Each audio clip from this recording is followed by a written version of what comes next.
यादव की फांसी पर फाइनल फैसले तक रोक और भारत की बड़ी जीत, भारत की सच की बड़ी जीत और पाकिस्तान की एक बहुत बड़ी हार है। एक तो ये कि पाकिस्तान एक जाल बुनना चाह रहा था कि बलूचिस्तान में भारत की स्थिति दिखाए या बलूचिस्तान में ये करे कि भारत वहां पर इंटरफेयर कर रहा है। उसने कुलभूषण जाधव रचा। अब अंतर्राष्ट्रीय मंच पर वो खुद कहीं ना कहीं फंस गया इस जाल में आकर के।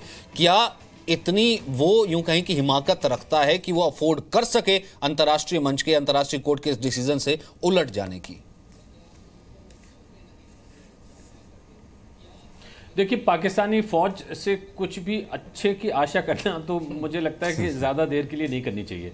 लेकिन हाँ, ये बात तय है कि पाकिस्तान को ये फैसला मानना होगा, इसलिए कि पाकिस्तान की पूरी प्रतिष्ठा का सवाल है। दूसरी बात मैं साथ में ये भी कहूँगा, और इसलिए प्रतिष्ठा का सवाल है कि एक कोर्ट में बाकायदगी से एक पॉइंट के बाद दूसरा पॉइंट, तीसरा पॉइंट, कई पॉइंट्स पे बार बार ये साबित करने की कोशिश की गई है कि पाकिस्तान का ये रवैया के साथ काउंसलर एक्सेस नहीं दी जाएगी, गलत है। और कोर्ट ने अपने आप को एसर्ट कराया है। और दूसरी बात ये जो मैं कहना चाह रहा था, अभी कुछ संबित पात्रा कह रहे थे, कुछ कई बातें बड़ी अच्छी कह रहे थे, और वो इस हवाले से कह रहे थे कि क्या इससे कोई पैंडोरास बॉक्स खुलेगा, नहीं खुलेगा, एक डर है।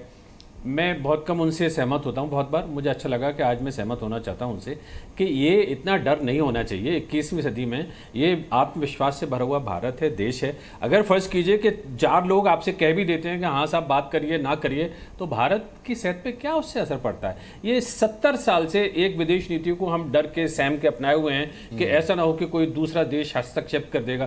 क्या हस्तक्षेप कर देगा? आयरलैंड के मामले में अमेरिका ने कहा कि हाँ मीडिएशन करा लीजिए, किसी ने उसमें कहा फ़लस्तीन के मामले में दुनिया का मीडिएशन होता है 4-4 देशों का, 5-5 देशों का। मैं कहता हूँ पहली बात तो ये कि भारत उसके लिए तैयार नहीं हो रहा, अच्छी बात है। लेकिन अगर फर्ज कीजिए कोई सजेस्ट भी कर देता है तो इससे क्या हो जाता है? अभी जैसे टर्की के प्रेसिडेंट थे, उन्होंने कहीं कह दिया कि अगर टर्की की ज़रूरत पड़ी तो भारत पाकिस्तान के मामले में टर्की, तो उसको बहुत ही हल्के हाथ से विदेश नीति के जो सलाहकार थे उन्होंने कह दिया साहब आप अपना सलाह मशवरा जो है अपने पास रखिए, हम डील कर लें। It's okay.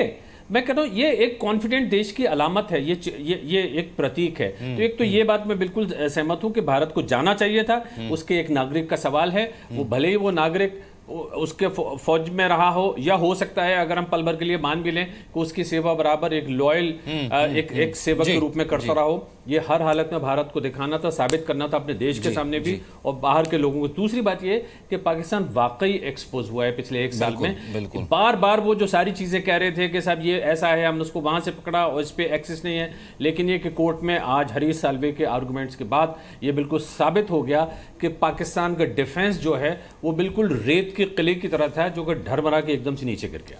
जी बिल्कुल। और आदिल क्या कहना चाहेंगे संक्षिप्त में? ये जो भारत है, जो जैसे परवेज कह रहे थे कि एक आत्मविश्वास से भरा हुआ सराबूर भारत है, तब हम इस डिसीजन पर पहुंचे। सभी साथ थे तभी हम पहुंचे, सभी सरकारों का साथ है और आगे भी रहेगा।